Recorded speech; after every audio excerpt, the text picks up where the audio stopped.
So welcome.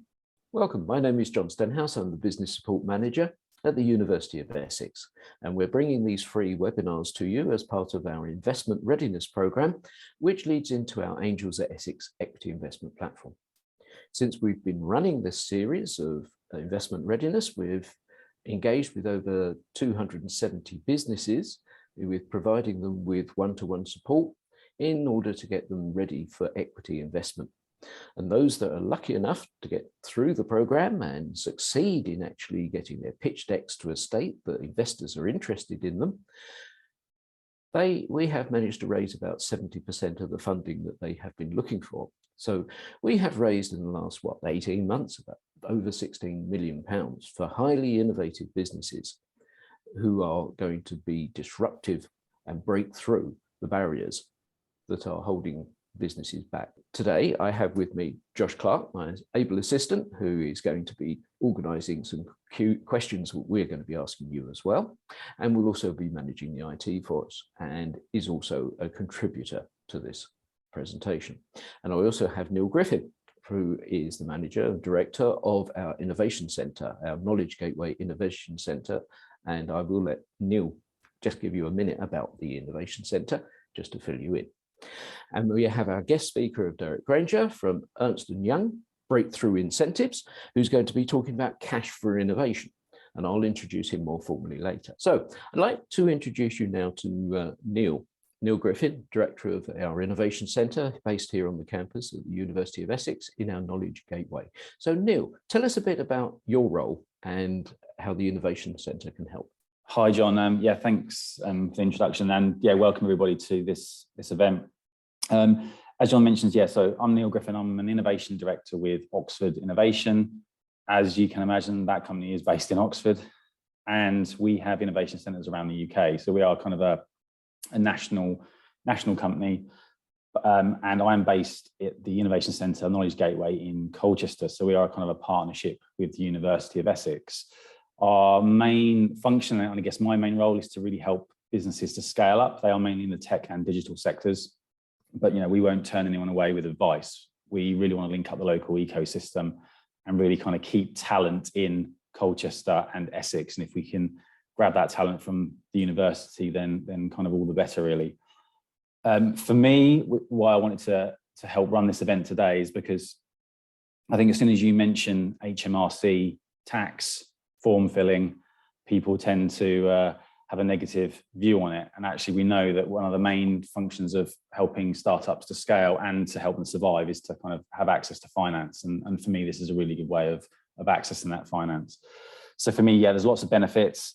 As John said, and Josh said, drop some questions in the chat. If you want to know anything today, then now is your time to ask, and I'm sure Derek will oblige. And if you've got any questions afterwards, anything we can do to help, then please just let us know, and let John know, let Josh know. Let's move on to our main guest speaker today. Now, Derek Granger from Ernst & Young, EY, as the logo says behind his head, Breakthrough Incentives, and he wants to talk about cash for innovation, which is actually quite a good subject because we all need cash, because as we know, cash is king. Profit is nice to know, but cash is king. So, Derek, tell us a bit about yourself and the EY Breakthrough Incentives Programme and your subject of cash for innovation. Thanks, John. And thanks to everybody for joining us today. I'm delighted to be here. Apologies, although there's lots of polls and clever stuff going on. The one thing we don't have that might have been useful with a Scotsman on the call would have been subtitles, but we can't have everything. So I will do my very best to try and slow down and speak as politely as possible so that you can all understand. My name, as I say, Derek Granger. I am a director at EY Breakthrough Incentives. I'm assuming most people would know who EY are. We are one of the big four accountancy and business advisory firms globally. And quite a lot of the time when we speak to people, they think we deal with big, massive companies, which we do. But EY Breakthrough Incentives are a very different proposition.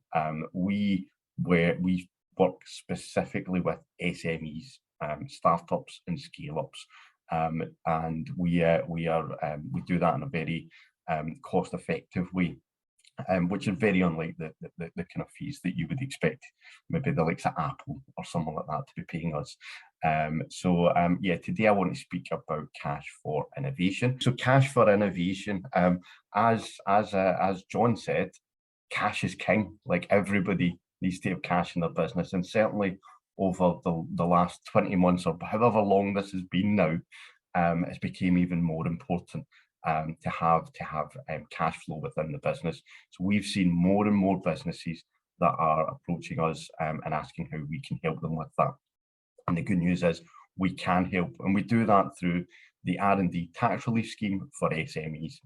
There is another scheme for large businesses, which is called the RDEC scheme. I'll touch on it maybe in little bits, just because it can become relevant when we speak about things like grant funding.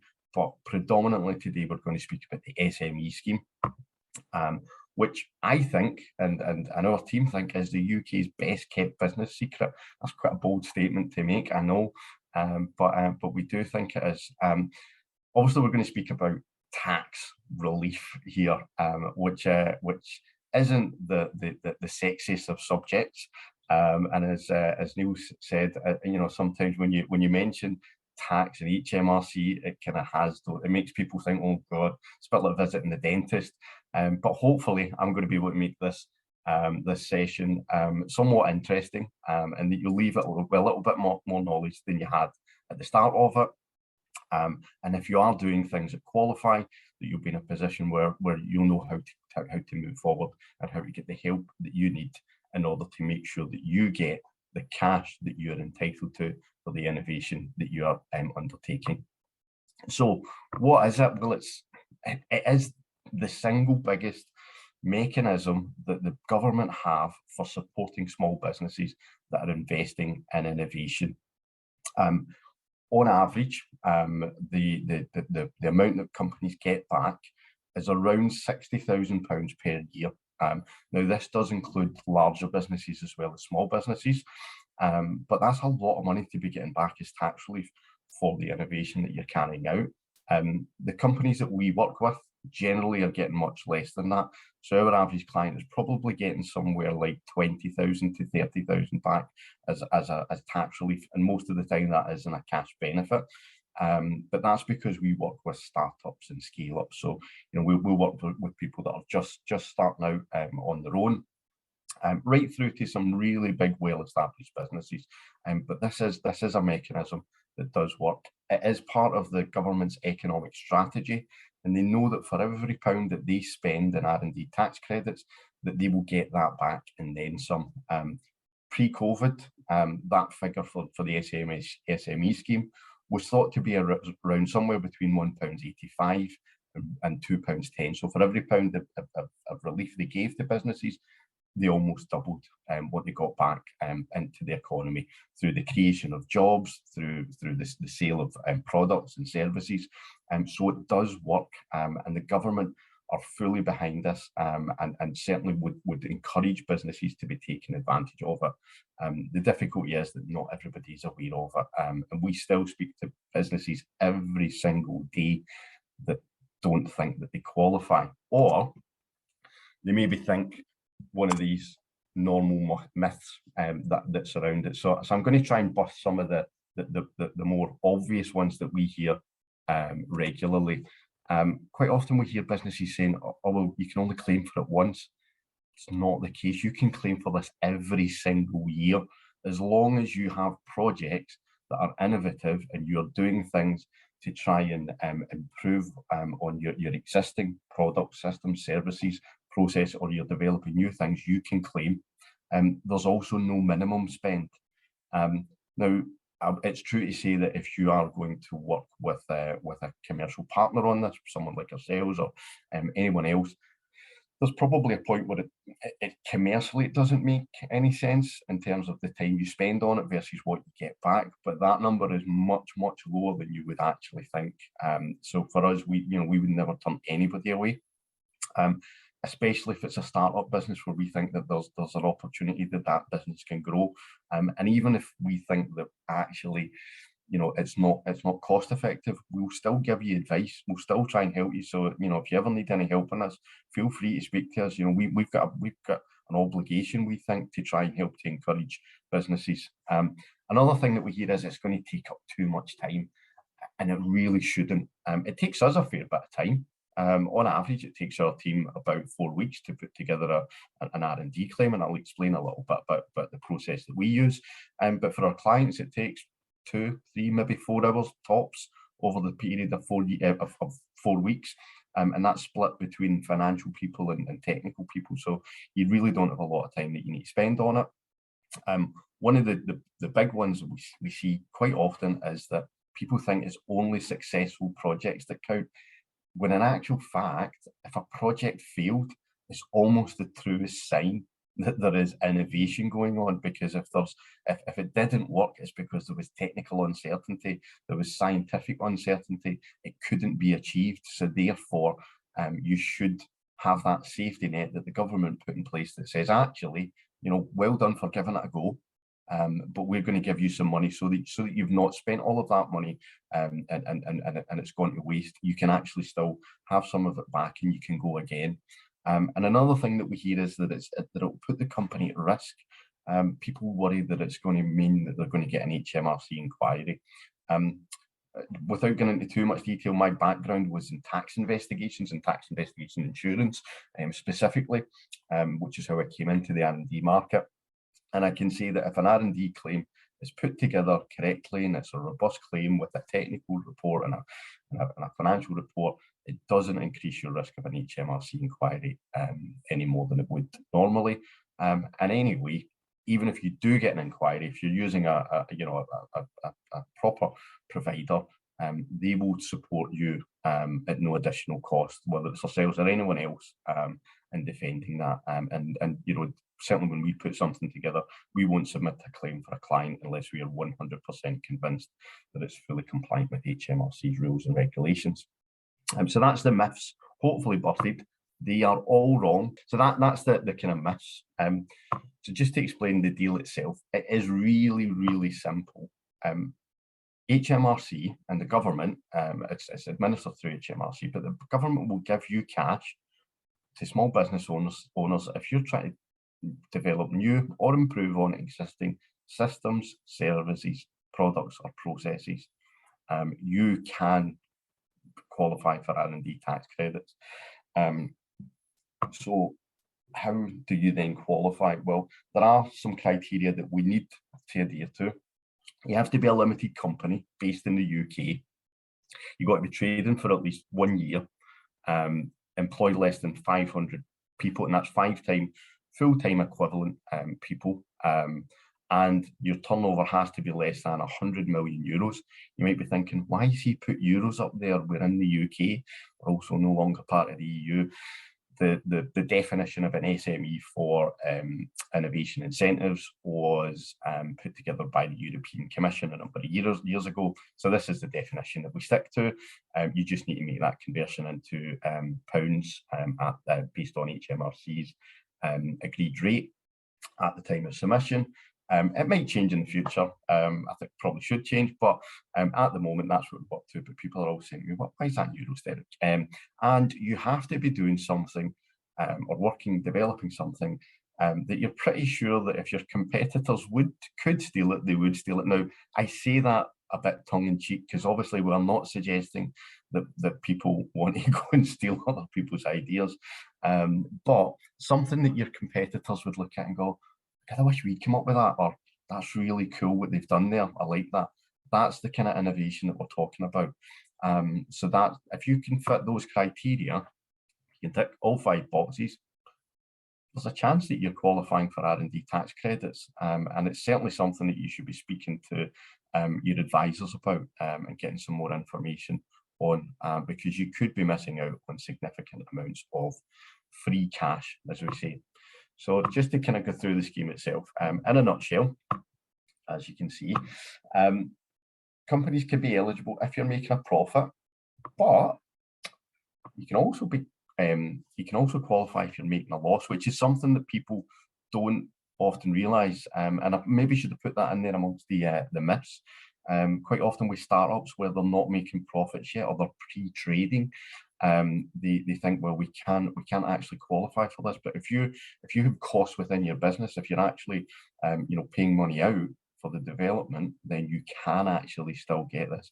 And this is the kicker for it.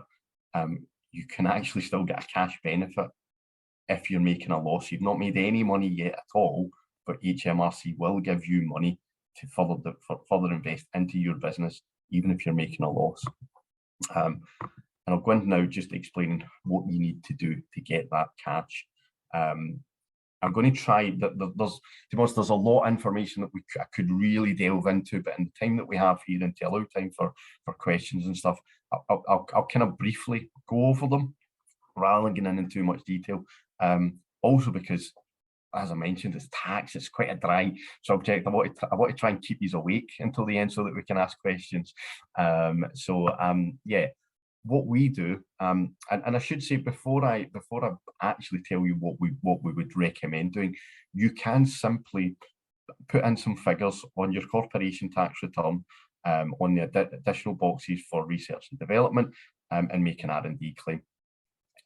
I wouldn't recommend that you do that, because if you do that and HMRC do decide to ask questions and you don't have a technical report and you haven't shown how you came to the financial conclusions that you came to, then you've got yourself in a bit of a kind of sticky situation. But what we would do is we would do a technical report that covers, that basically hits all of the criteria that HMRC have from a legislative perspective. It's based on HMRC's legislation and also on the BIS guidelines, and we break that down so that they can clearly see that we have met all of the criteria that they're looking for. We look at where the baseline technology is, if there's anything that's out there in the public domain at the moment, if there isn't, why you've then had to undertake this work, and where the real kind of technical work that you've done lies. That's probably 80% of the work that we would do, is that technical report. So that's the really important bit. But as much as it's important to identify a project and identify where the innovation is, you then have to link it to costs within the business.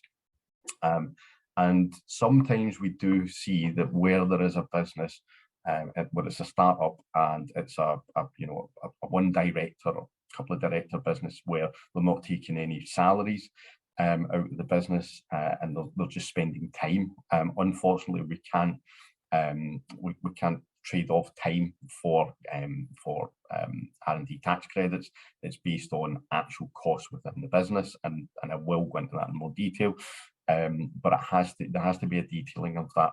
You don't have to show detailed timesheets of how much time someone's spent within the business, but you do have to show that you've used some rationale and that there's some calculations behind that. For example, you might have a director that spends 10% of their time, so it's 10% of their salary.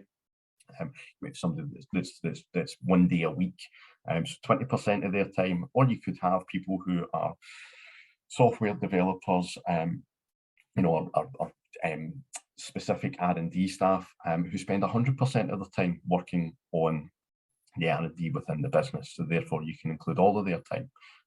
But you do have to show that you have actually considered this and that you've worked it out based on some good logic. When we do this, as I mentioned, it normally takes about 4 weeks of our time, with around kind of 3 or 4 hours maximum time for our clients. Spread over that time, HMRC, we then take that and we submit it to HMRC. Or I say we submit it, we normally give that to your own accountants. We don't affect the relationship that you have with your accountants. But if you're doing it yourself, you'll get your accountant to submit it for you. And they submit that as part of your corporation tax return. At that point, there's normally 1 or 2 things that happens. We're either looking, for us, we're either looking at businesses that have already undertaken innovation but have never made a claim. And you can go back retrospectively and claim for up to 2 tax years. So at the moment, you can still, let's say you have a December year end, which is one of the most common year ends, you can still go back just now and claim for all costs up to December 2019.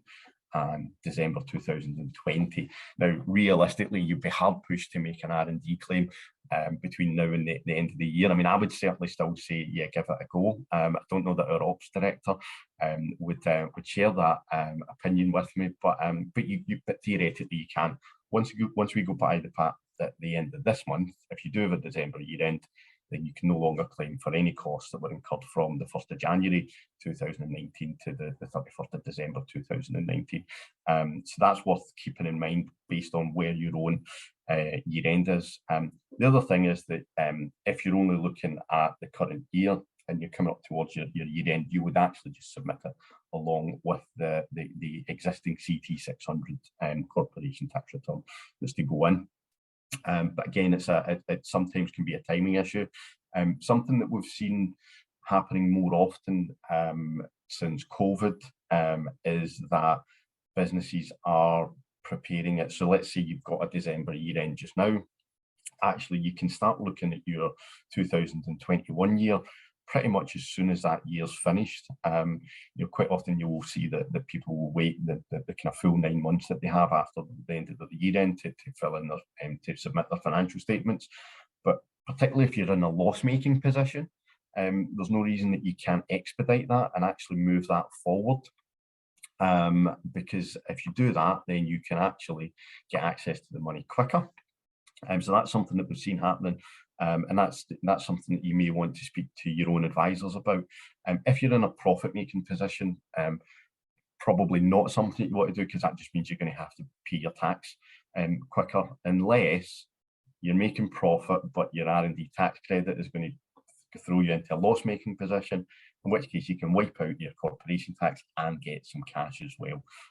So yeah, that's something that you want to consider, but we have seen that happen quite a lot more, where people are kind of moving those timelines forward to get the cash quicker, and certainly we can help with that. So if anybody's got any questions about that around timing stuff, feel free to ask, and I'll try and help, or offline we can give you some advice on that.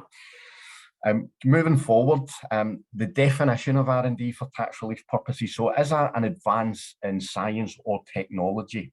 So that's where you're really trying to move forward the knowledge within your sector based on a scientific or technological kind of perspective.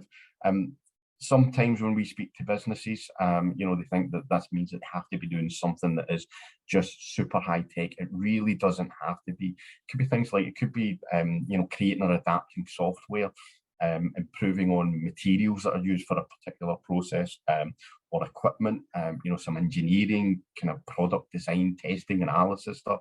There's so many things that qualify. I would say that the vast majority of what we see is improvements on existing products, systems, services, processes, more so than something that is completely new and completely unique. But there's so much, and it doesn't have, it's not just people in kind of white coats and with microscopes and Bunsen burners that are doing kind of all sorts of really kind of detailed stuff. It can be so many different things. Things that don't qualify though would be kind of arts, humanities, social sciences, stuff around that. Anything that is just kind of aesthetics. If we think about kind of software, it's all the back office stuff rather than the kind of front end that would qualify. So the back end development, that would qualify.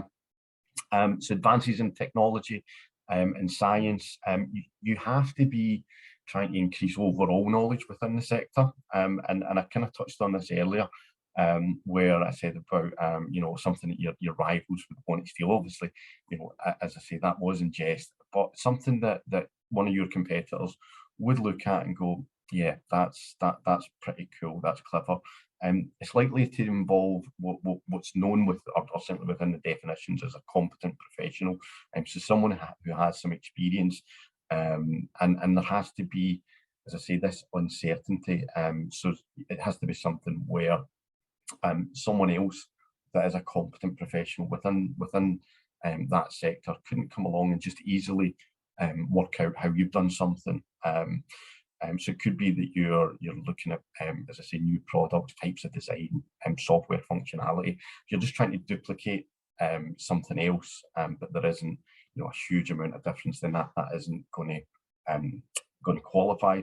But if you're maybe looking at something that already exists, but you're actually trying to do the same thing, but do it with by using different materials or kind of a different makeup, if it's, you know, trying to do it more sustainably, for example, which is a big topic at the moment, and we're seeing a lot of kind of green tech stuff coming through.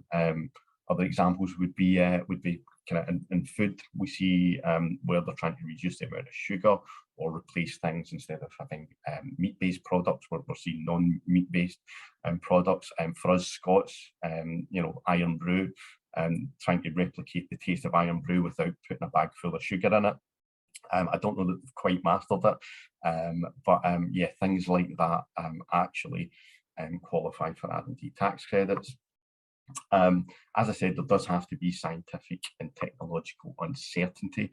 So basically that means that at the outset, when you go to do a project, if you know exactly how it's going to work and it works exactly how you thought it was going to work, it probably didn't qualify for R&D tax credits. But if you know where you are and where you want to get to, but in order to get from A to B, you have to make a number of stops en route, and there's a lot of challenges that you're trying to overcome. That's where the qualifying expenditure comes in. It's all of those head scratching moments, those kind of getting people sat around going, right, how are we going to overcome this? How are we going to solve this problem? That's where we have the technological and scientific uncertainty, and that's the type of thing that's going to qualify for R&D tax credits. As I mentioned previously, you do have to be trying to improve the overall knowledge or capability within the sector that you're working in. The innovation doesn't have to be unique. It doesn't have. It could be something that's maybe, you know, someone else has made or attempted to make before. But if that information isn't in the public domain, or it's not, you know, kind of readily known how you do that, if you have to then develop that process on your own, then that would qualify. In saying that, if you are just copying something that someone has already done, and it's pretty straightforward in that respect, that isn't innovation for R&D tax relief purposes. Then lastly on that there needs to be an appreciable improvement. So that means that you have to have done something in terms of adapting something from a scientific or technological kind of, in terms of its characteristics, where it is seen as being actually that's better than the original. The improvement can't just be like a minor upgrade. It's got to be kind of quite an overhaul in terms of what you've done. So if you are trying to adapt something, then you do need to, you know, there has to be something that people would go, wow, that's so much better than what was there before. Sorry, I said lastly, there is one more bit, and that's around system uncertainty. And this is one that we see quite often, and often companies don't look at, and that's where, for example, you've got some proprietary software that already exists, or you're trying to get maybe some legacy systems to speak to each other and try and get them to connect. If, for example, you have software and it gets you 75% towards what it is that you're looking to do, but then you're having to bespoke it and try and tweak it to your own individual needs, that extra 25%, that's the technological advancement. That's the stuff that's going to qualify. If you're trying to get, you know, some new software to integrate with some old software, it's that bit in the middle, the bit where you're trying to get them to speak to each other, to connect, to work in a way that's not been done before, or certainly not known in terms of the functionality. That would qualify. Things that wouldn't qualify is where you're assembling, you know, a number of components or kind of software kind of sub programs in an established pattern, and it's kind of known what's actually going to come out of it, because there's no scientific or technological uncertainty with that. So I hope that makes sense. So I'm now that's the kind of what qualifies, and hopefully that's kind of made you think a little bit about the things that you're doing yourselves. As I mentioned, kind of further back, it's one thing to have qualifying projects. We then need to find qualifying expenditure. And that then means that we have to look at the costs that are incurred in the day-to-day running of the business. So it is revenue expenditure in nature, not capital expenditure, so not assets, not buildings, things like that. They're covered under other allowances. It's money that you've spent on research and development activities. Quite often, you can't clearly define that was all R&D and that wasn't, so we need to make an appropriate apportionment of those costs. Again, that's the kind of stuff that ourselves and advisors that you use would be able to help you with. So the main costs that we find are employee costs, your own employed staff, and that will include their gross salaries, national insurance contributions, pension contributions, and potentially bonuses. For directors of businesses who may and often are set up where they either are taking a small salary and the rest in dividends. Dividends don't qualify, so that's something that's worth keeping in mind. For startups where quite often you're not paying yourself anything at that point, you could spend 100 hours a week on something, but if you're not taking a salary, then we've got nothing to attach that project to. So it may be that you don't have any employed staff, but that doesn't mean that you can't claim, because you can claim for subcontracted time. Subcontractors don't need to be based in the UK, as long as the actual work has been paid for by a UK-based company, then it can qualify. There is, however, a maximum amount that you can claim for subcontractors, and the maximum is 65% of their time, because you're not paying their national insurance, etc. But it may be that all of that can be claimed, all 65%, or that we have to look at what of the work that they're doing is actually qualifying under the project. So it could be 50% of the 65%. But again, that's something that you would have to look at and make sure that you correctly assess that. Other things that would be qualifying are materials, so things that are consumed during the R&D project. So, for example, if you're making prototypes, they would be included within that. It's worth mentioning, if you do make a prototype, it is as long as it doesn't become an actual product that you then sell on to a client. It has to be consumed within the project. So materials would be included. Other things that are included are utilities. So a portion of power, water, fuel costs can be attributed to your R&D claim. At the moment, you can't include things like kind of hosting services for data, but the good news is that is going to be changing, but the changes don't come into effect. It was just announced in the autumn statement. I think it's 2023 before it actually comes into effect, though. But that's something that we've been championing for quite a while, so it's good to see that they will be included going forward, but at the moment they aren't. And then you also have indirect costs, and that's something that you maybe want to be keeping in mind.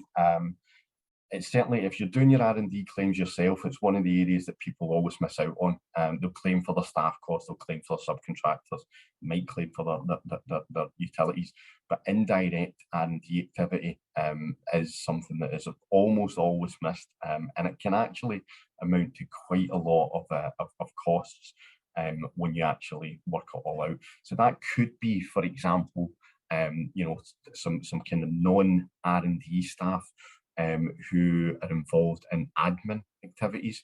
It could be that you have a project where that you're having to kind of procure for materials within the project, and actually that takes up a lot of someone's time. So there's a lot of things within that you could potentially be missing out on by not kind of knowing all of the rules. And we certainly, when we look at people that have claimed previously, quite often we add quite a lot of value to it. And this is one of the areas that we also always find that people have either not claimed or just kind of scratched the surface on. So it's always worth looking at that. I did mention that it is revenue in nature, so revenue expenditure, not capital expenditure.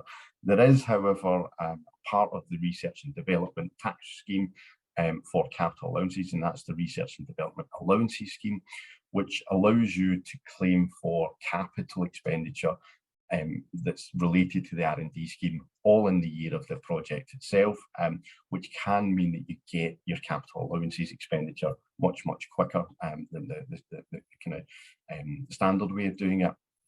So it's always worth keeping that in mind and having it as something that you can potentially look at and certainly speak to your advisors about. Again, it's quite often missed.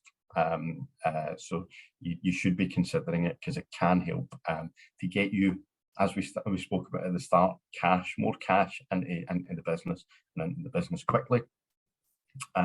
So calculations for it in terms of how it works. I'm not going to go into this in detail, because I don't think anybody would thank me for it. I don't think it's the right forum for it.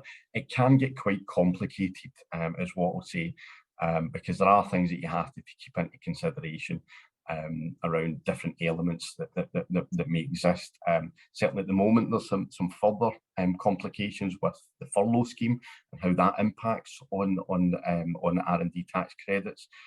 Because there'll be obviously a lot of staff were off for a period of time, so we're seeing that the overall value is reduced. There's also the business interruption loans, which generally speaking, although they are designated state aid, don't affect your R&D claim, but it's always worth checking. So as I say, I don't really want to get into details of that. That's something that you would really need to look specifically with your advisors. But when you're working it out, a general rule of thumb that we worked is, if you're in a profit-making position, you will get back just under, for every £1 that you spend, just under 25 pence to the pound. So if you've spent £10,000, you could get £2,500 of a tax credit, which if you've already paid tax on it, you can get as a cash payment, or you can pay towards future tax bills. If you're in a loss-making position, then it can be up to 33 pence for every £1 that you spend that you get back, and that can be used again. It can be taken as you can surrender that, take it as a cash payment, and then use that to further innovate within your business. So you can take the tax benefit, or you can take the cash, and hopefully it's more than just some coins that you're getting, and it's actually pound notes, well, maybe better than pound notes actually, that you're getting to take for it. There are some considerations you need to have around grants, and I know that when it comes to universities and stuff, there are a lot of grants that are going around. Grants can have an impact on your R&D tax credit scheme claim. Sorry, if it's designated state aid, it doesn't mean that you can't claim, and that's another thing that people often think, oh well, I've got a grant, I can't claim for R&D tax credits. Actually you can.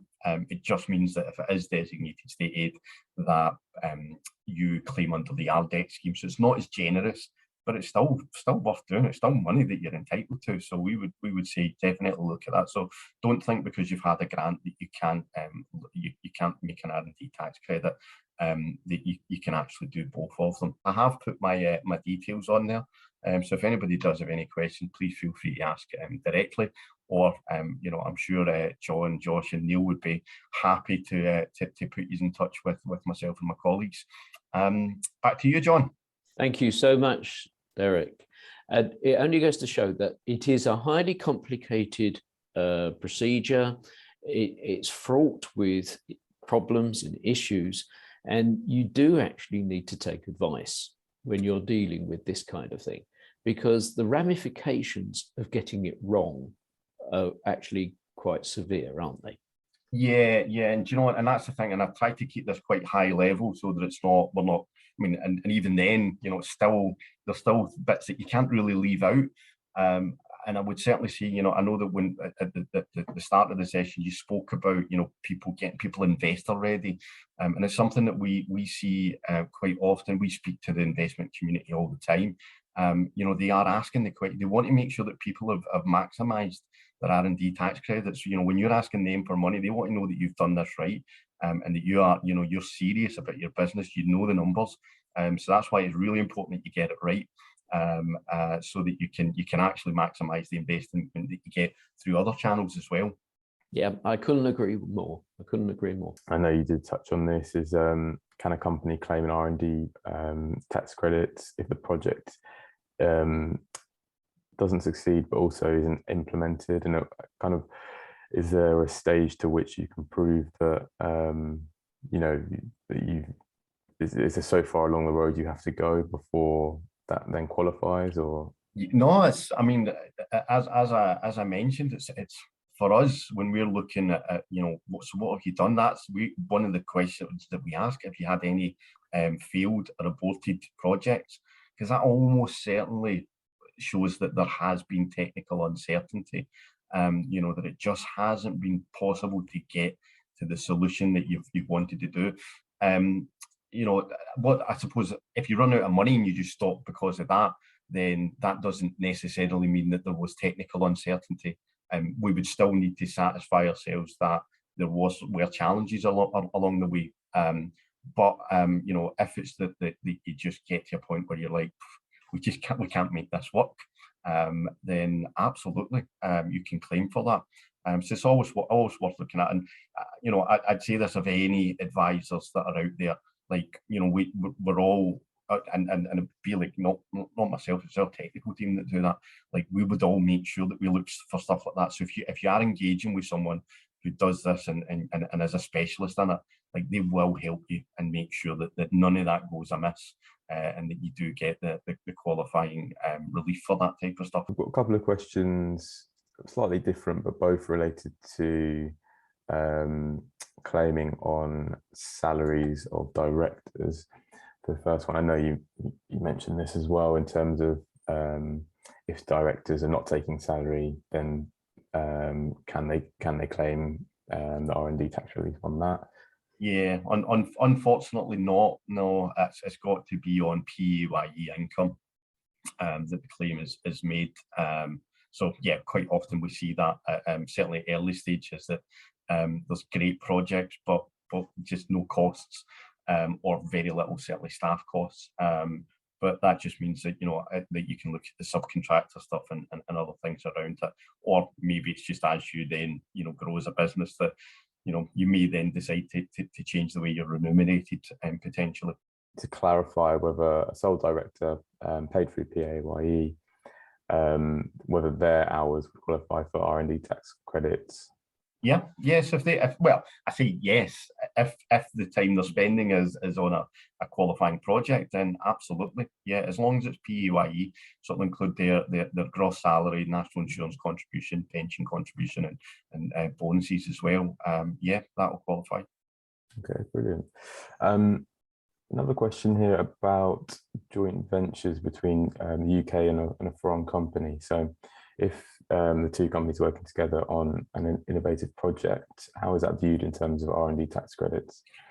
So on that, so you have to retain the intellectual property rights on the project. So if it's a joint venture, then as long as there is a UK business, then they can claim for their part of it. To be honest, that is something that there's so many different kind of bits of it that potentially go, but you need to keep this and you need to think about this. You would want to speak to someone, but at a high level, I would say it doesn't preclude it necessarily from a claim, and you can do it. If you wanted some kind of further advice on that, we probably need to understand more about we would need to understand more about the commercial relationship, and also the kind of structure there. But yeah, you can, you know, at a high level, yeah, you can claim. Do you have any examples of commonly rejected claims? Do you know, I'm going to say no, because we've never had a claim rejected. So it's not something, but that's because we only submit claims where we know that they are, you know, they are very robust. There have been claims rejected, and we see them certainly from HMRC. Quite often it is where either what they're doing just isn't, it's not really making an appreciable improvement. Also, there was one recently where they weren't able to show who the competent professional was within the business, and actually details of what it was that they'd done. And it's a case that went to the tribunal with HMRC and HMRC1. And the company just couldn't provide somebody that was seen to be the competent professional. So you need to make sure that you've got someone that's actually doing the work, or that is involved in the work. That is, they don't have to be the kind of leading figure in the industry, but it has to be someone with a bit of experience, and that knows what they're doing. I'm trying to think, actually, an example of that. There was a company that I was speaking to a while back who had developed some back office systems for their own insurance company, and they taught themselves how to code, and it took them 2 years to do this, where actually if they'd went to a professional and got them to do it, there was nothing that was rocket science. I say rocket science, wrong way of putting it, but there was nothing there that wasn't something that somebody that does that as a living couldn't have done quite quickly. It'd be a bit like if I try and develop a website, it's probably going to take me a long time to do it, whereas someone that can develop websites would be able to get me something that was pretty good looking, in an afternoon probably. Cool, thanks, Derek. So you mentioned that you only put forward the claims that you believe will be successful, so you don't get too many rejections. So do you get many coming to you that you're turning away, and is there any common themes through those? Yeah, we do. I mean, we do have people that approach us, and yeah, they just aren't doing something that is quite not like novel enough that is raising the bar, that is making that improvement. Lots of companies, certainly during the pandemic, would have loved to have been able to claim R&D tax credits, and we would be speaking to them. And generally speaking, for us, within about 20 minutes to half an hour, if not less than that, you can quickly tell, this isn't, you're not doing anything here that is really going to satisfy HMRC. I'm just for the life, I'm trying to think of some examples of things that like didn't kind of meet the bar. But it's just that kind of routine day-to-day stuff that someone else could come along and look at and go, oh, yeah, I could do that, and not really have to think about it. It does have to be some technically challenging stuff that you're doing within the business. More specific, but to do with the retrospective claiming of the Sure. Tax credits. So in this example, company year end is December. So to make a claim for 2019, would I have to submit the claim by the 31st of December, or do I have until the date that my corporation tax return has to be submitted? No, so you have to have that in by the end of this month, or else you can't claim for any qualifying expenditure in the year up to 31st of December 2019. So yeah, I mean, you still get like time, tight, very tight now to do it, and certainly to be able to do it and complete it. You might be able to do a kind of a partial claim and claim for some of the obvious stuff, but to look at like all those the kind of indirect costs and things like that, it might be just a bit of a challenge for you. If the person that asked the question, if they want to have a chat offline and you guys are happy to pass on the details, or if they're happy to pass on the details, we can have a conversation. I couldn't promise anything at this point, though, I'll be honest. Absolutely, thanks, Derek. Yeah, and just say the Angels at Essex email address is uez@essex.ac.uk, or of course Derek put his email address on screen earlier as well. So contact either if you want any further specific advice, and we can put you in touch. So there's one last question, which is more specific and in relation to, I guess, an example of a type of innovation. So the example listed here is a new type of ventilator. So would this be the type of project that can claim? Potentially, and yes, we have done claims for people that have developed new ventilators and are working in that space. In the last, certainly in the last year, I've seen a few different claims around that. But yeah, that's the type of things. If you're looking to do that, if you're looking to maybe using different materials, making it more lightweight, more cost effective. Even if you're looking to try and improve on the actual productivity of it, the effectiveness of it. There's so many different things around there that would qualify. I did just think of one actually that I was thinking, God, I had somebody the other day that unfortunately we had to say didn't qualify. There was a company that designed a software platform, but they'd done all the front end kind of UX design of it. That kind of stuff doesn't qualify, and we quite often see that where people are, they've done that. It's the back end stuff that qualifies the functionality of it. So we see that, fairly regularly where someone's involved in that, but actually that side of it doesn't quite tick. Well, it just doesn't tick the box, unfortunately. Okay, brilliant. So that's all of the questions. So I'll pass that back over to John. So thanks a lot for that, Derek. No, thank you, and good questions. If anybody's got any more afterwards, please feel free to send them through, and I'm sure the guys will forward them on. It's been an absolute pleasure. I've really enjoyed it. Thank you. Thank you, Jarek. I must admit, even I've picked up a few tips here as we've been going through, and I thought I knew everything. So my thanks go to Derek, to Neil, and to Josh as well. You're not forgotten. And I thank the audience for participating today and asking such good questions. We do appreciate your involvement here, and we hope to hear more from you. Okay, so please join us next year, because we won't be running any more seminars or webinars this year. So please enjoy your Christmas, stay safe and stay healthy, and we'll see you in the new year. Thank you once again, and goodbye from me and goodbye from us. Thank you. Thanks, everyone.